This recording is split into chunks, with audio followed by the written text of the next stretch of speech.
Hey guys, how you doing? I'm Kent Tilley. Welcome to the channel.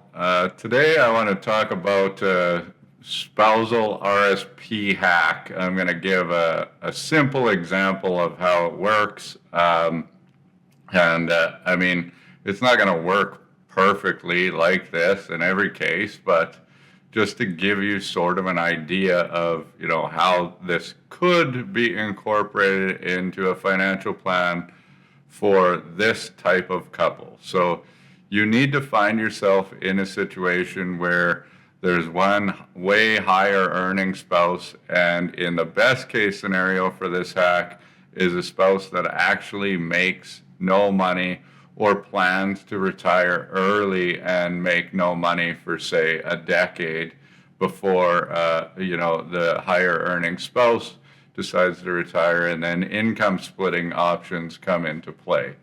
So, if this is kind of a case for you, definitely something you could reach out to us, and either Chad and I would walk you through sort of the steps to implement this and how it would work best.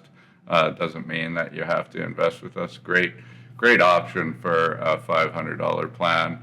What I'm going to do is I'm going to pull up this screen. You probably can't see the numbers. I'm sorry about that. But what I would do, if you want to look into this for yourself, taxtips.ca is a great place to look up your provincial and federally combined tax brackets. And I'm going to use Alberta in this case. And I'm going to talk about somebody that's making a lot of money. In this case, in 2023, they are going to make $256,000 a year, and they're going to put $20,000 into their spouse's spousal RSP, which is going to generate a tax refund of 47%. So that's $9,400 that they're going to get for a tax refund base, because it's going to reduce the higher earning spouse's income by $20,000, and then that money is going to go into an RSP for the lower earning spouse.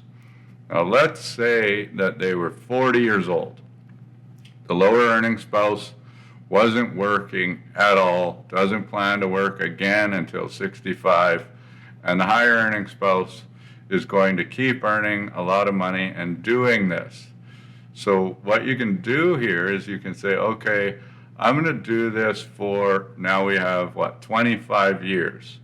And so you have like this window where you can fund it, and then you need to stop, because the money, the last dollar that got put in there, needs to be in there for at least 3 years before you can start pulling money out under the lower earning spouse's sort of taxes. Because if you pull it out before that, then it's going to be taxed in the higher earning spouse's name anyway, and it's not going to work out. So this is where the planning comes in. So you say, okay, from 40 until 51, we're going to put $20,000 a year into this spousal RSP.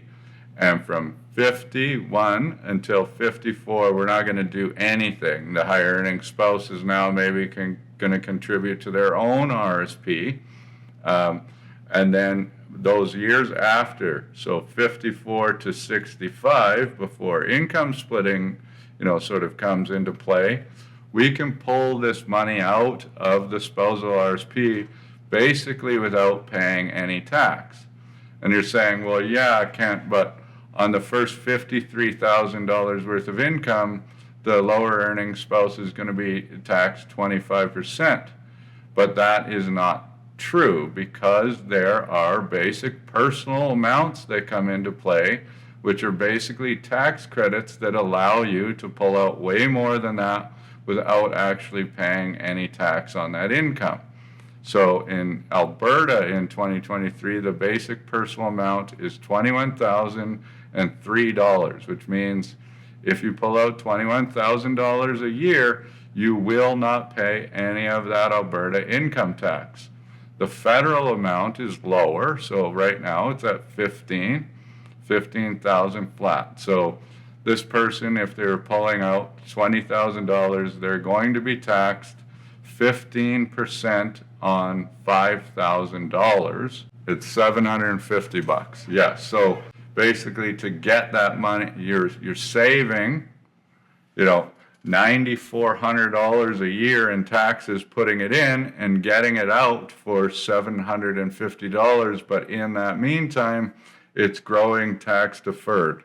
And this way you can pull it out, put it into a TFSA, put it into a non-registered account that's going to make tax planning easier in retirement, and so on and so forth. So it's not for most people. I mean, most people aren't in this situation, but in some cases, it can certainly help, and it's a really good idea. So if you like that idea, if you want to learn more, please like and subscribe. Feel free to check out our website or reach out at info@k4financial.ca.